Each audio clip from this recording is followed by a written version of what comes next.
Welcome to Talk Cosmos, the show where Sue Rose Minahan and her panel of guests bring you leading-edge astrology conversations through a journey of soul growth patterns connecting astrology's energetic cycles. Get ready to understand your path in the cosmic roots of the stars.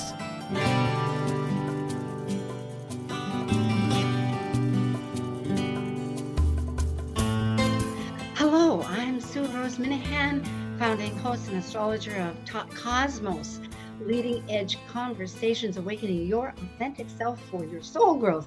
And isn't today really part of that happening? The moons, I say the moons because they go through phases, and every month they go every 2.5 days through another sign, and every 28 days, a full moon and a new moon. It started from the beginning of time, we know, and that's our one calendar besides the sun rotating in its day's spin, or yes. So in other words, right now we are concentrating on our archetypal period. It's one way to look at a calendar, and Pisces is going to have a new moon, and its opposing sign, Virgo, 6 signs away, is going to have a full moon, reaping in, hey, this is the flower, what are you going to prune? And Virgo likes perfection and wants to interfere to make that perfection, so it'll have a lot on its mind. Whereas Pisces is, hey, it's the energies beyond our control, and they seem to work. I mean, the sun rises, the moon goes on, and let's not interfere. Let's keep it simple. But along with that, our title of imagining Watershed, I had to grow fast, and not fast, but think. And it is imagination. It can be illusion, it can be imagination, but that watershed, it is water, and it can be like, oh my gosh, let's feed with it, right? Let's not get drowned. That's my take on all of that, but we will. Right now, and I come at this pretty fast because a lot is happening. We know, and we will discuss the obvious. Europe is in crisis mode. The world might be in crisis mode. We started on a crisis mode in 2020 with the coronavirus. It sort of broke the barriers. That's what Pisces is about. No barriers. We're on some platform. Now, there's still a disagreement how you're going to handle that, but we generally admit we're on that territory.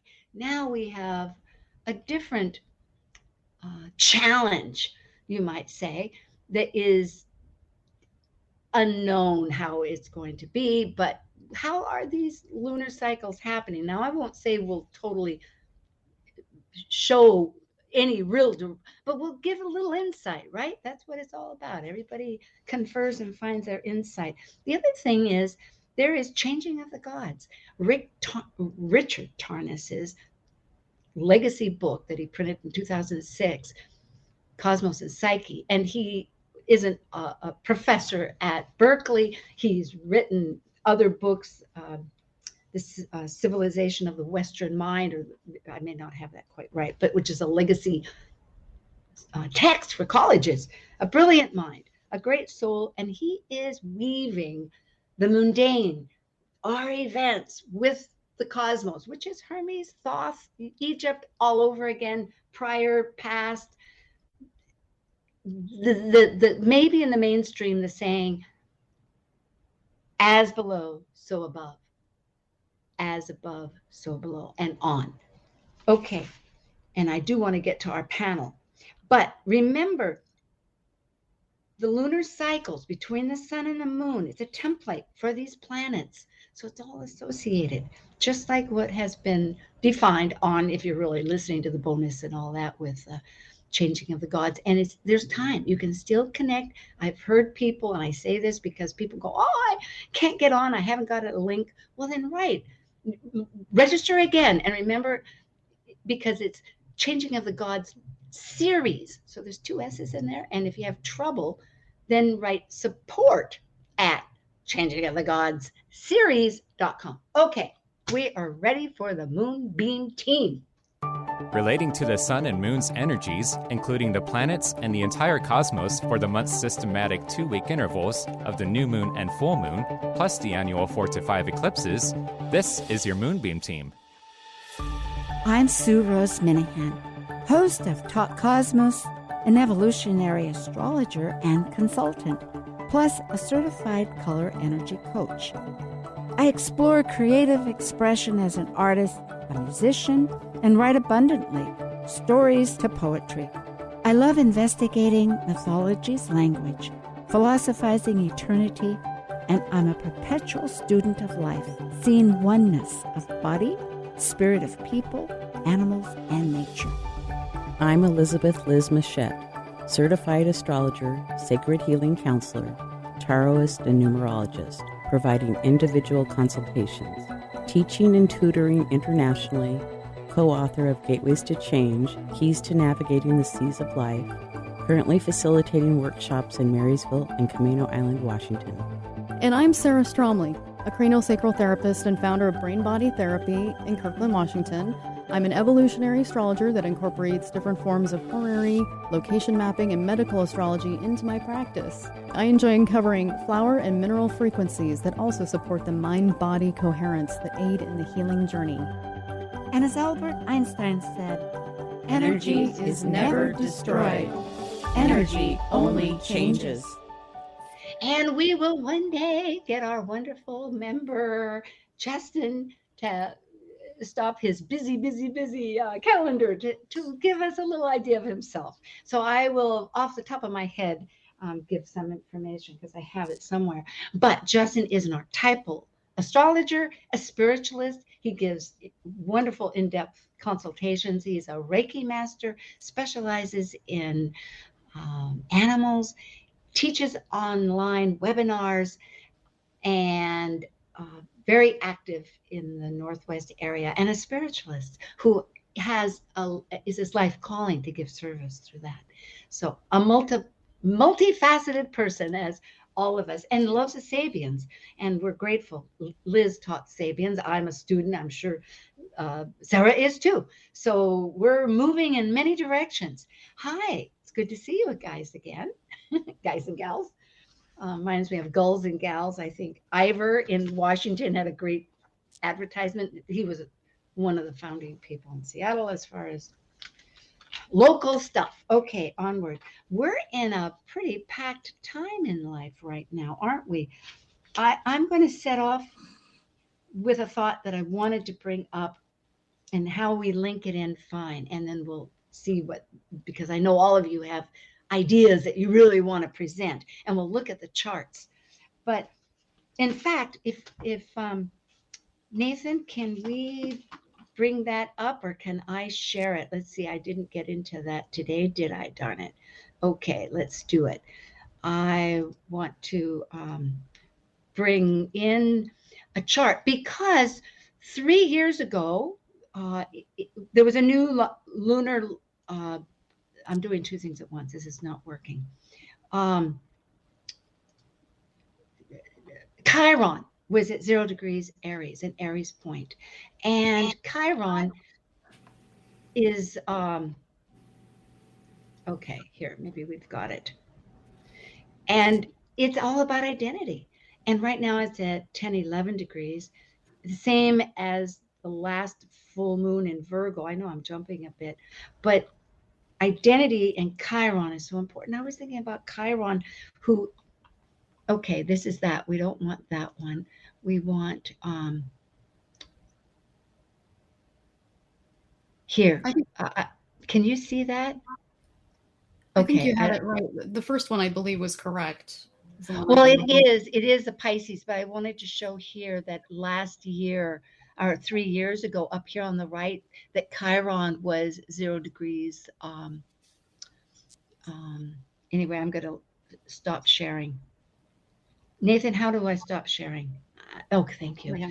Okay, so we're trying to, part of the wound is taking that wound of what we're unable to heal in whatever area, and in this case, identity, and offer it to others in a healing. And I think we'll see this theme. Okay.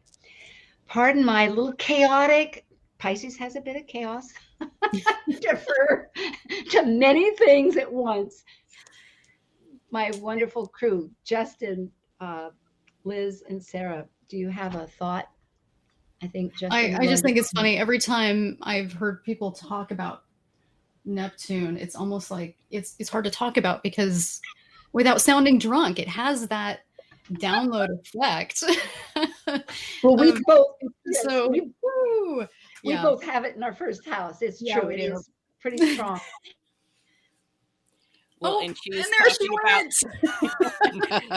talking about the lunar gestation cycle that started 3 years ago and ends on March 1st. And then March 2nd, we start a new lunar gestation cycle. And each new moon, we start a lunar gestation cycle. So I think that was part of the point that she was trying to make, but she didn't know how to articulate it.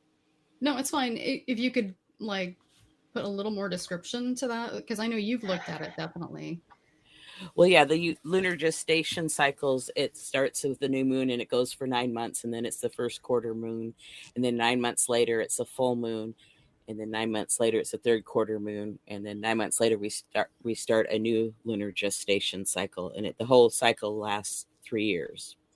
Was there a key takeaway from that 3 year ago theme that carries over to this one that you recognized looking at it? We're ending that one and starting a new one. Well, and I'm having trouble with the system, but generally, just to focus on that point, thank you, Sarah, is that was part of the initiation, the Aries point, 0 degrees Aries that Chiron was in. So I'm just suggesting that the last 3 years and the next 8, it's an 8-year period.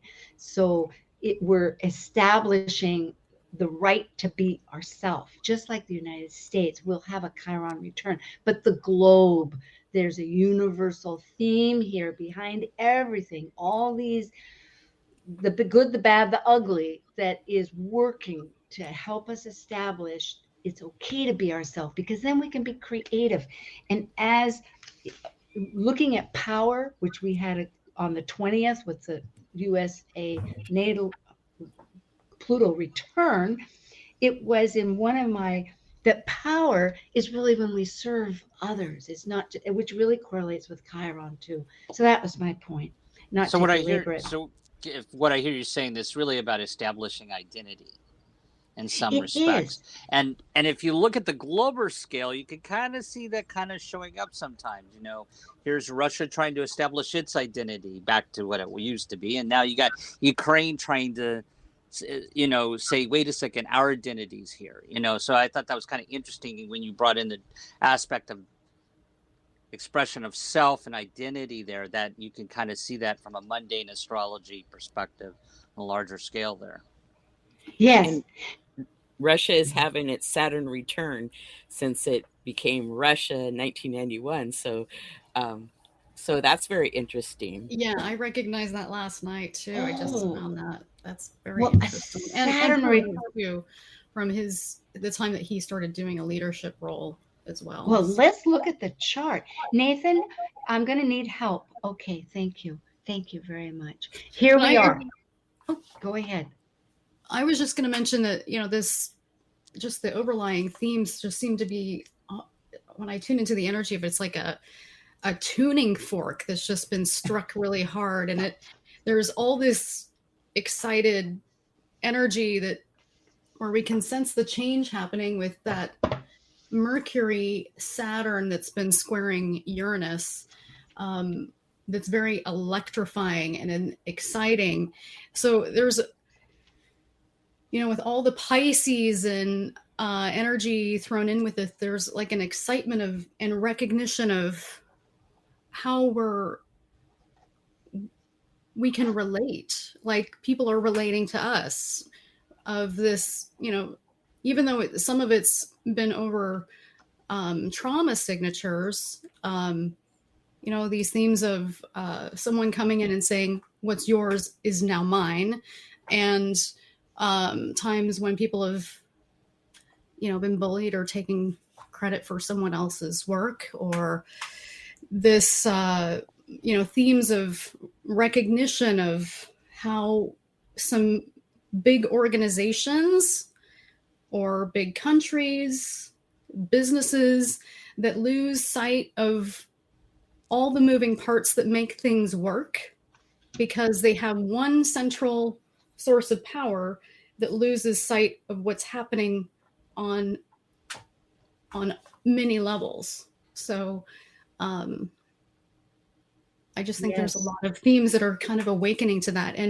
And so there's a recognition that there's a sharp pivot that needs to happen and for getting our needs met as well.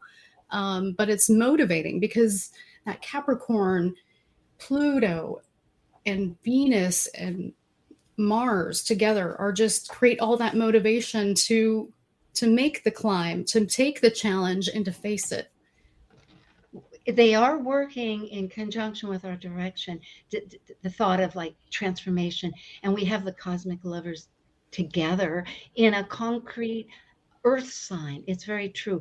But as far as a sharp pivot, I kind of think that we're in a lot of transmutation, and we would like that. That's very true, just as a comment. But it is so important that we are communicating, through trauma, through whatever. And so maybe we could focus on the degrees of this, because it is in this on the top arrow with the Jupiter of great belief systems. And so on March 2nd at 12:35 p.m. on the East Coast, that's right in the afternoon, so you have to change that wherever you might be, it'll be pretty close in the middle at 12 degrees, which has been a reoccurring degree for the last 4 or 5 months. This is, I think, the last time it's actually going to be 12. It's most incredible. And the moon has, with the full moon, we'll see, is 27, which has been a reoccurring theme too. So, which is something, because isn't it? The USA has, ours is 12 degrees, according to the Sibley chart, Sagittarius, and the moon is 27 degrees Aquarius. Oh my goodness. So in other words, it's all these aspects, some of them a little bit helpful, some of them like, are you vinegar? I'm water. What kind of salad dressing do we make? Okay, Justin and Liz, what do you say about 12 degrees, which would be, whether it's 12 or 13, it's so close to 12 degrees. And a lot of 22s I've been seeing too, if you could talk about that, either of those. Yeah, well, good point. And we'll jump into that just real quickly, Sarah, because remember on the conjunction back in 2020 in January 12th, that stellium, when we had Saturn and Pluto for 38 years cycle, because it adjusts, but it will be, I think, 38 years. And Ceres was right in there, the nurturing, the grief-stricken goddess, of vegetation and that, along with a host of other signs. But you're right, 22 is like a kickback, like, oh, okay, what do you think now? Are we going to adjust or what? Justin. Go ahead, Liz. You go ahead. You go first, Liz. Okay, so I guess you want me to read the Sabian symbols. I mean, a 12 makes a 3, so that's a celebration number, or, getting together. And I know people want to, gather together and, do things. It's like this great urge to get out and celebrate or do something. Go have a tea with your friend or a coffee. But the Sabian symbol, the 12 degrees, and I call it the karmic degree leading up to, is an examination of initiates, and their character are being evaluated by the elders. And then what I call the moon degree is I bump it up 1 degree, is 13 Pisces. The sword used in many battles is now in a museum. Time to put the sword down and aim for more peaceful times. Oh, wow. A thought to listen further. But when you said, I know Ukraine wanted to be part of NATO. I was thinking the initiates with the elders. Whether that happens, we'll see. But it's interesting. Right. Yeah. The other countries are paying attention. So, and then the quest degree, the next degree, 14 degrees of where we're headed, is a woman wrapped in a fox fur, feeling protected against storms and trials with tact, diplomacy, glamour, and intellect. Well, that's interesting. Justin, what's your take on all this? No, I agree both with what Sarah said. And, sort of there's this outward expansion right now. You see in this chart, all the planets are above the horizon. There's no planets below the horizon, a very strong diurnal chart. So there's a real strong expression towards one's outer world. And, I think also this is a very powerful new moon because, of course, it's conjunct Jupiter. So Jupiter is going to expand exponentially that moon energy of compassion and that creativity, and that just sort of escapism and whatever goes along with Piscean themes. And then I also should point out, just for the audience, is that on April 12th coming up is that Jupiter-Neptune conjunction. And the last two, and of course that's every 12 years Jupiter hits Neptune, but the last time though it was in was in Pisces was in 1856. So this is a pretty major Piscean period here. And to the Sabian symbols that Liz read, I think it really brings, there's sort of a power there. It's talking about valorization with the war sword, and Dame Rudyard's take on that was about valorization and willpower. And I think that as we look at the Piscean archetype of giving putting one's needs aside for something greater, the whole Christ archetype, I think that that's really kind of where we see this going with this moon. There are a lot of people are stepping up, and there's sort of this will to something greater than self right now.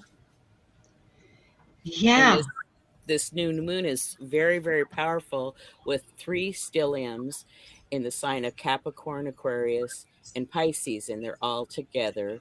And so that concentrated energy just in 3 signs, to me, makes it really, really powerful.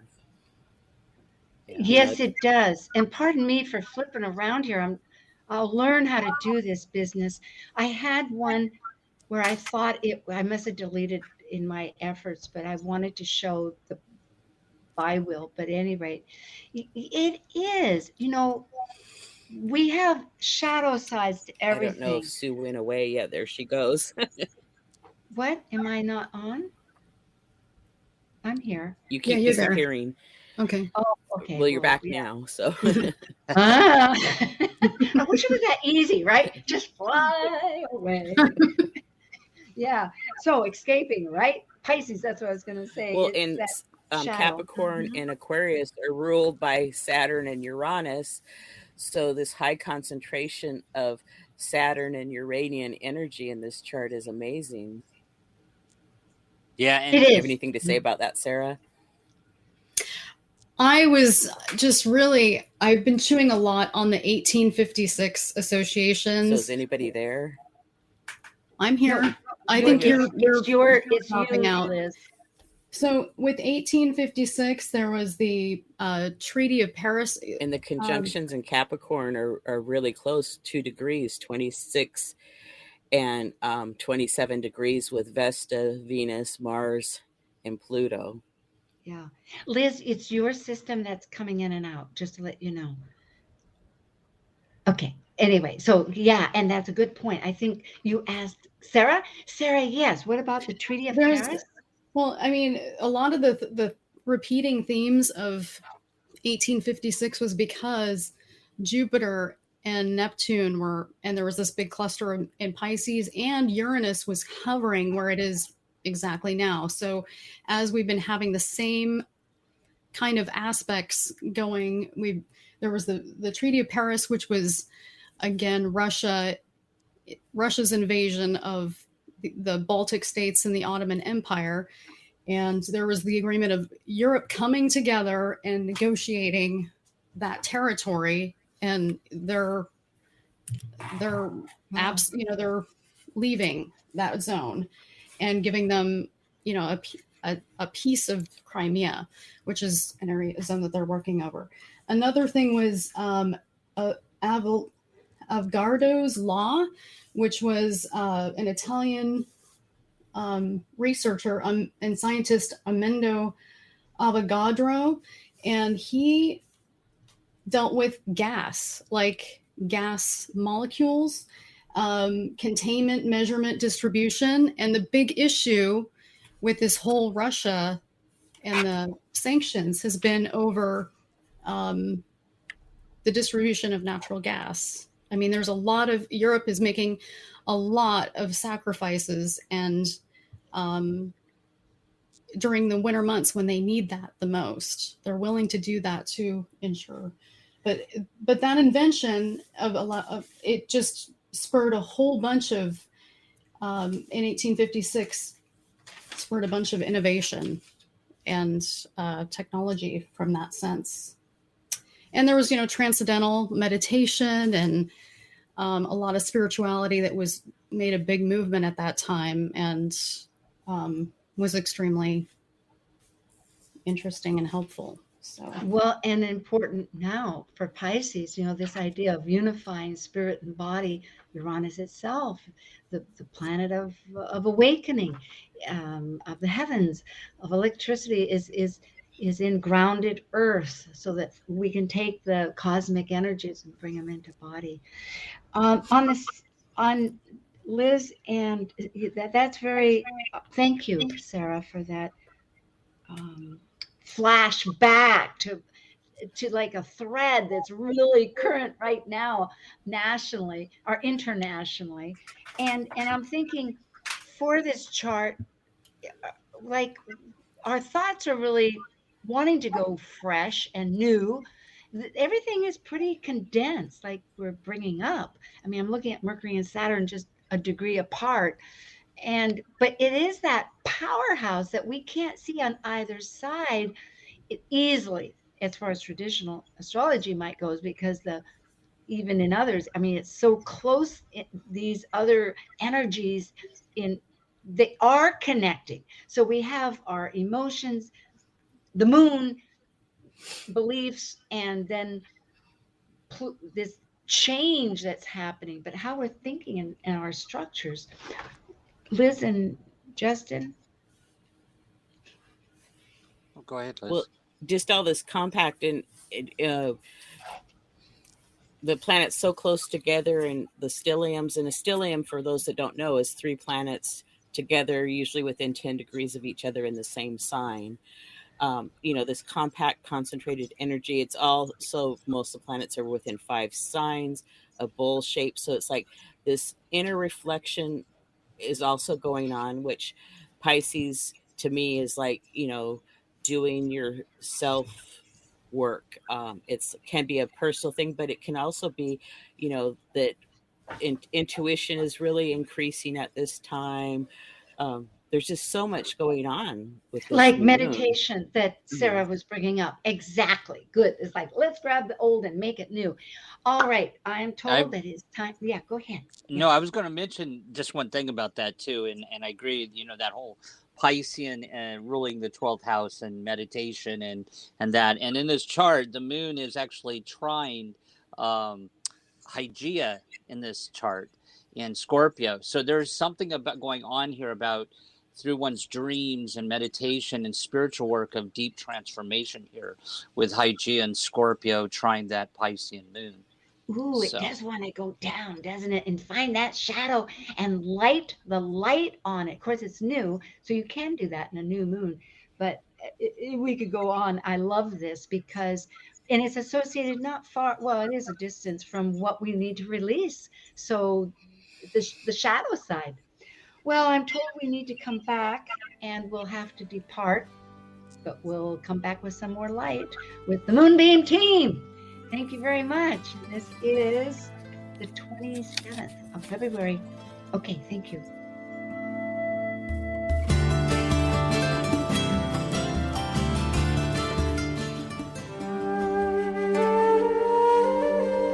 While we take a break from this week's edition of Talk Cosmos, let's take a look at this cycle's archetype. We are currently in the yin period of Pisces, ruled modernly by Neptune and by Jupiter in traditional astrology of the ancients. By leaving a cycle based on the equality of all humans and brilliancy, Pisces concludes the 12 signs that energetically encompass the entirety of the universe, where humans have no control. As a mutable water sign represented by 2 fish swimming in opposite directions of the forces of life, we experience in Pisces the collective unconscious energy of the unknown. Intuitive, Psychic Pisces completes the seed cycle, initiated with Aries' willful separation from the Piscean womb. Talk Cosmos brings you leading-edge astrological conversations with hour-long programs each week on KKNW. The show goes live every Sunday from 1 to 2 p.m. Pacific. Talk Cosmos weekly programs are also available to watch live on Facebook and YouTube, along with daily chats throughout the week on the Talk Cosmos YouTube channel. While you're there, make sure you click like and subscribe buttons so you can get the full Talk Cosmos experience. Or, if you'd rather listen to the show archives with audio only, the entire podcast collection since 2018 is available on most podcast carriers. So, grab your coffee, tea, or kombucha and enjoy the show. Hello, this is Wendy Wyrot, and you're listening to Talk Cosmos on Alternative Talk, 1150 AM, where we unveil astrology's ancient archetypes that continually build the collective experiences in our unconscious. Multicultural, multidimensional even. Alternative Talk 1150. Hi again, this is Sue, and I'm with Sarah, Justin, and Liz, and it's the Moonbeam team. We've talked a fair amount about the March 2nd new moon in Pisces, but I want to just give a recap because then we're going to go into the Virgo moon. But again, I've asked this great team, and they're responding to kind of do the storyline, the theme over all of it. And so it's beautiful. I love, and I'm going to just recap a little bit. Initially, Liz was saying, okay, we're a 12 degree. That's add them together. It's a 3. We want to get together. And I think looking at all these themes, that is one of the messages. But the Sabian symbol is the sword in the museum. So how are we going to do that? That's a goal, right? And the other thing is, it was brought up from both Justin and Sarah that in 1856, a monumental time. First of all, that was a conjunction, and correct me here, Justin, but Jupiter and Neptune. And actually, yeah, and that will be again on April 12th, something we're all looking aware of. I mean, we're looking forward, we're aware of it. It's like, oh my gosh, it's happening. That's a long time. And that energy is the expansion of everything of our belief systems onto the beyond. It's like a free cart to just really get together, come up with some ideas of collaboration, find your identity with Chiron, through all the thick and the thin and the difficult. And I'm talking pretty optimistically. There's a lot of purging and struggles, and there's other energies. But the point is, we have chaos, and out of chaos, we can find something to reconstruct. So I think, I wanted to say one thing because peace has a lot to do with Pisces, compassion. And I was through another group. The peace sign was in 1958, February 22nd, and it was a combination of 2 Morse code signals that I believe that the N is a circle with like a lower V like this, and the D is a circle with a line.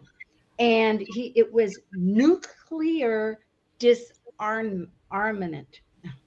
Armament, yes, that's a hard word. Yes. Oh, bless you. And so interest, and so that caught on. Can you believe it?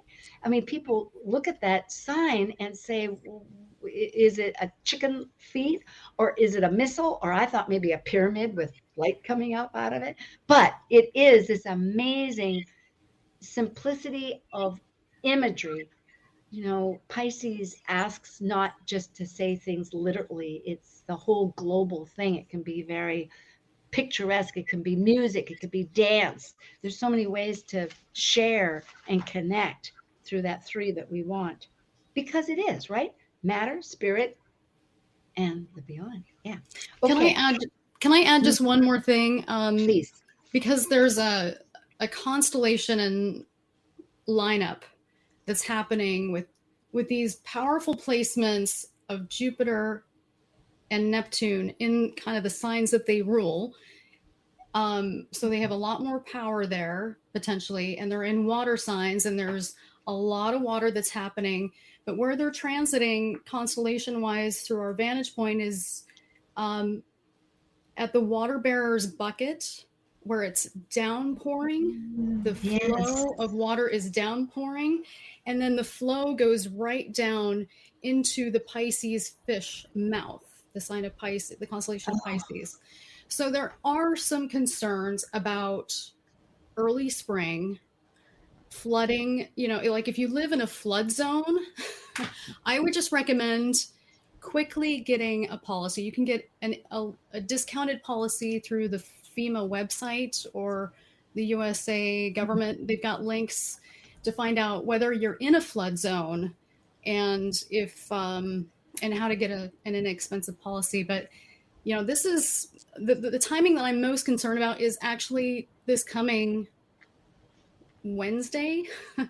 But it really goes through, it reaches that, it goes through that flow point all the way through the 15th of March, which could be a godsend for this conflict in Russia, because that's what's ended a lot of wars with Russia, is because that permafrost over that area sinks all the equipment and the military equipment and tanks and all that stuff. It could just go into a big muddy bog and never be extracted again.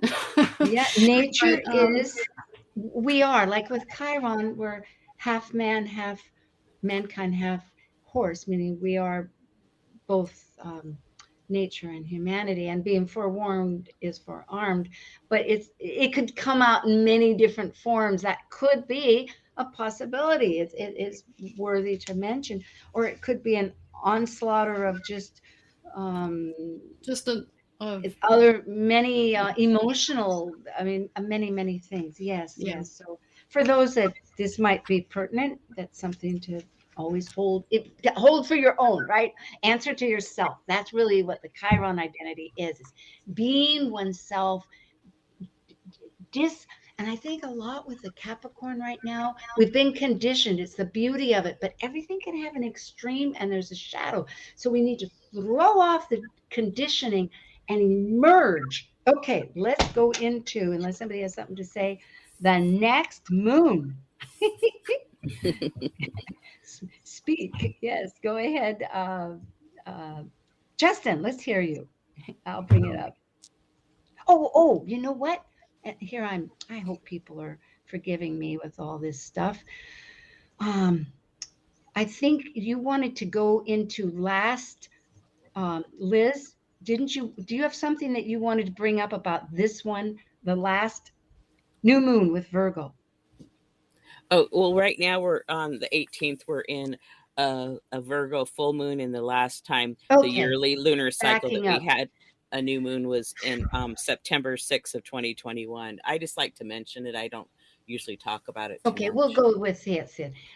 Justin, returning to you. I personally have my moons in Virgo, so I always pay attention when that happens. I think people should always pay attention because things will tend to happen in your life when that moon hits every month and on your own natal moon, and mine's Virgo. But I think one thing that really jumped out with me on this, and I'm curious to hear what Liz or Sarah has to say about the Sabian symbols. But I think one thing that really it really jumps out at me on this is that now with the full moon, the moon is in opposition to Jupiter in Virgo, and we always know that moon in Virgo is going to be much more like, okay, reality bites. Pisces is, oh yeah, things are going to be great, but then that moon moves into Virgo, the opposite, and says, nope, you got to do this and you got to do that. And so reality is going to kind of jerk the chain there a little bit with the Jupiter. And then of course, but again, it's going to be a really intense emotional time because the moon will be trine to Pluto. So there's some really great energies that can be used creativity wise in this. But I think the Virgo moon's going to kind of bring a dose of reality. But I'm just curious to what maybe Liz has on the Sabian symbols. Yeah, we can go okay, there. For the karmic degree 27 Virgo is aristocratic elderly ladies drinking afternoon tea in a wealthy home. So that's another indication of people getting out and gathering.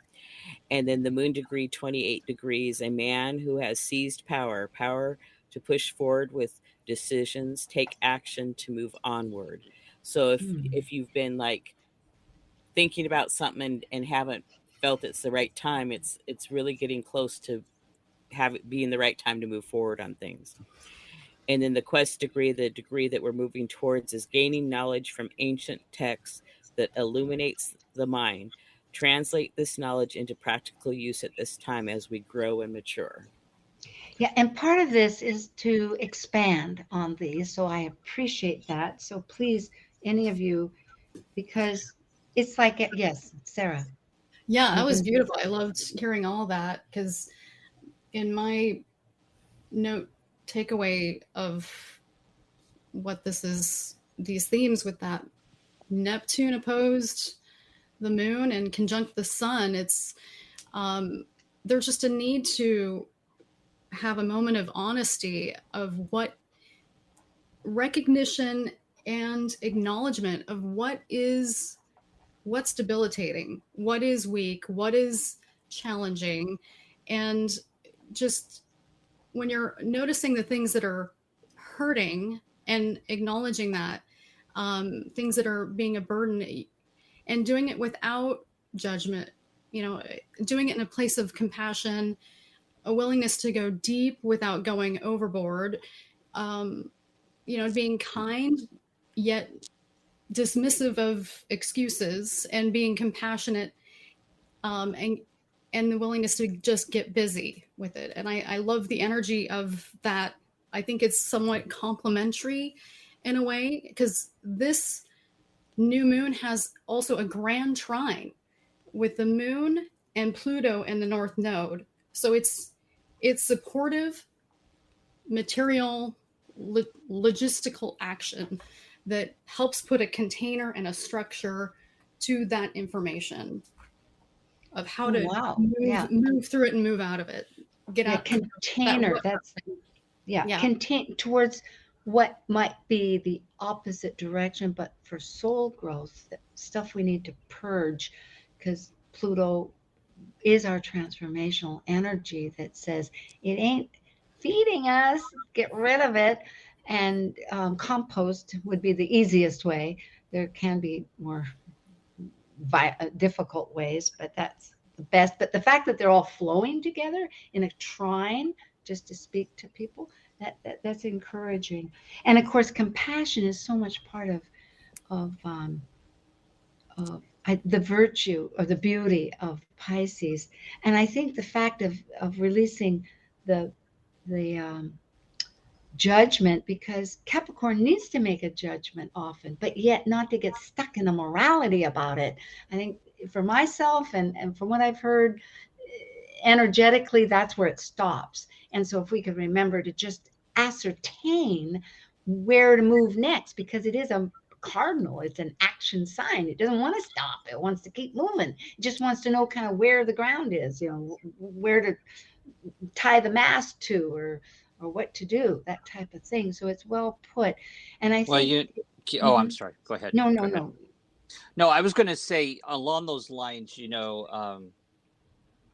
decision making, where to go there. And I think that's back to that whole what Sarah was talking about, the compassion. That's real in no judgment, because that's really the opposition between the Virgo and the Pisces. The Pisces is compassionate and creative and dreamy, but the Virgo comes in and brings discernment and logic and reasoning. And so there's a balance of logic and reasoning versus intuition there. And so compassion versus criticalness and judgment. And so it balances each other out. So I think it definitely is a good polar thing, if it's balanced, to making good decisions at this particular point in time. Definitely, Absolutely necessary too. Yeah, we need all these forces, because otherwise the roofs would decay if we never did some cleaning of the gutter, for instance. The forces are going to come. They're going to tear down your house somehow. So it does. But Yeah, looking at those Sabians, because trying to understand them.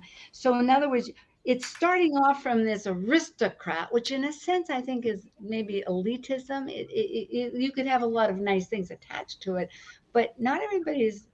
We do have this separation with that concept. So then it becomes into an individual taking the power, and hopefully it's their own power. It's not power from somebody else. That's that would be, but there is, and if we look at, um, there's hope for that, because still Mars of our direction and assertiveness, with Venus of our value and our because it does give purpose. It does give what are we attracted to? Why are we attracted to that? What do we desire? Those two combined, it could lead there to empower ourselves. Well, and with this chart having the grand trine in Earth, that helps to ground us a little bit, because it's been, it's like, do I do this or do I do that? Some people have made their choices and decisions and some still haven't. And in this chart, Venus is square to Uranus, is besieged between Saturn and Mars. So in this full moon, Venus isn't doing too well. And then Mars will square Uranus a couple of days later. So, there's a little bit of friction around the full moon, but I think just take your time, go with the flow, and you'll be fine.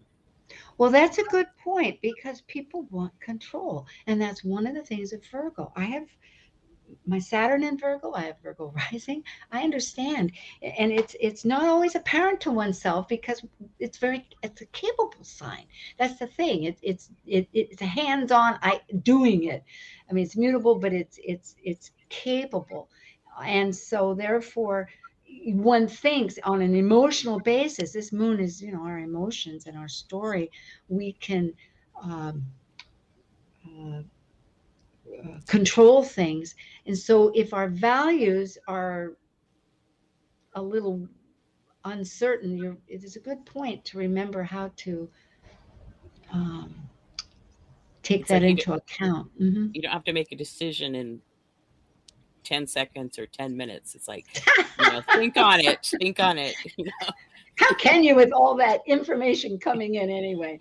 And we're being light about this. Go ahead. Yes. Yeah.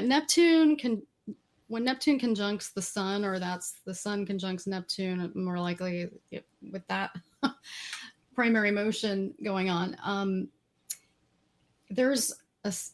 it's overwhelming.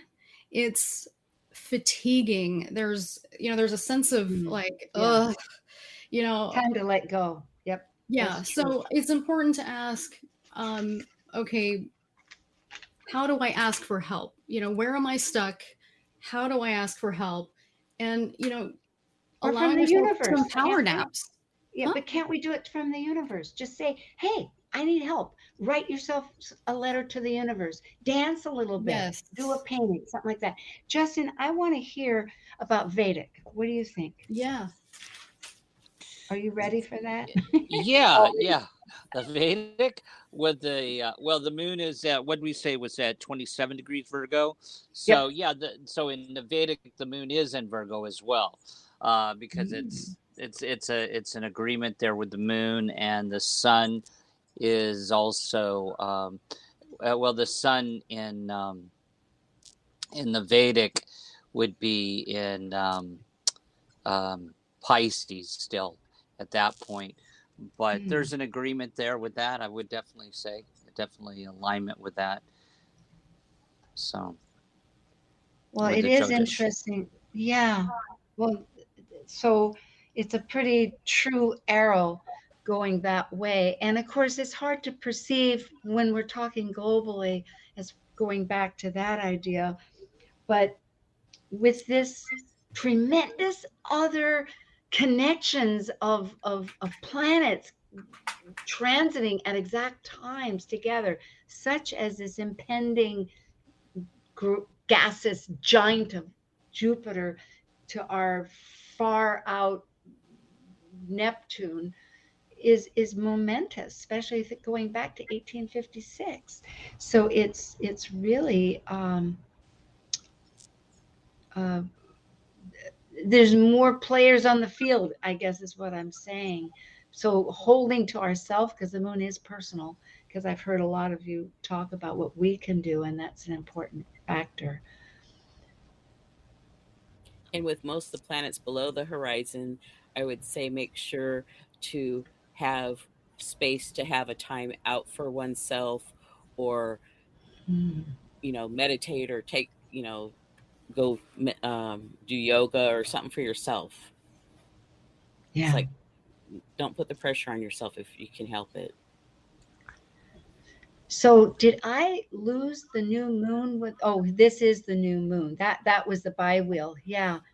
Yes. That was the yearly cycle. So that's where the new moon and how we got to this full moon. Yeah. And it is an initiation. And this is the East Coast. So wherever it is, it's going to adjust a little bit. And I think with that, I'm going to bail out of these if I can stop sharing somehow. I wanted to mention that. How do I stop? Thank you. I just wanted to mention that there is a real, the new moon that's on April 1st just packs a lot of punch. There's a lot of vitality. Things are just going to move super fast on April 1st at that new moon in Aries. So the best way to take advantage of all the mojo and the fast, rapid movement that's ahead is to really take advantage of the intuitive downloads that are coming through this month of March. I like that. And I wanted to say something about what Liz said about all the planets being below the horizon, and I totally agree. That's going to be, that full moon's a lot about what's going on below the surface and shadow work. And we see right down there at the bottom that Chiron in Aries is sitting next to Pallas and Eris. Yeah. And so there's a lot going on there within the ego, that Aries ego and energy of self, that there's a lot down there. There's going to be discord and anger, maybe if somebody's dealing with that, or if we see it in our outer world of what's happening with what's going on in the collective here with the war and everything. There's a lot down there with that shadow. I'm so glad you brought that up, because that particular chart, just to remind my own self too, was from September 6th.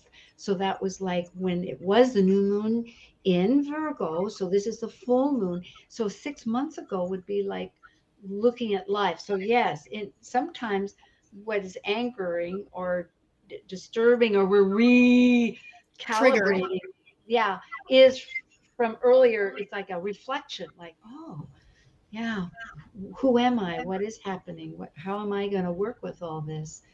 Yeah, and it does take introspection. So thank you, Virgo.